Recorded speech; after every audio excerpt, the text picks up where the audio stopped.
Sometimes I live next to myself, not against myself, but as if at a distance.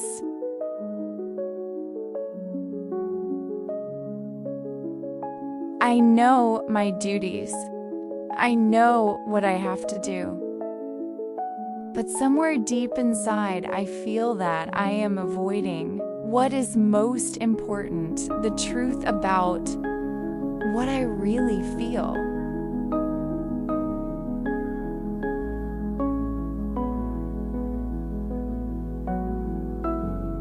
Sometimes I don't know if it is tiredness or resistance. Sometimes I feel that something is calling me, but I don't know how to answer yet.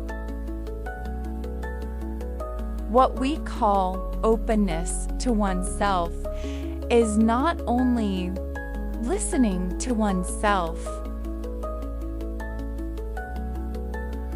it is readiness to really see oneself without filters, without protection,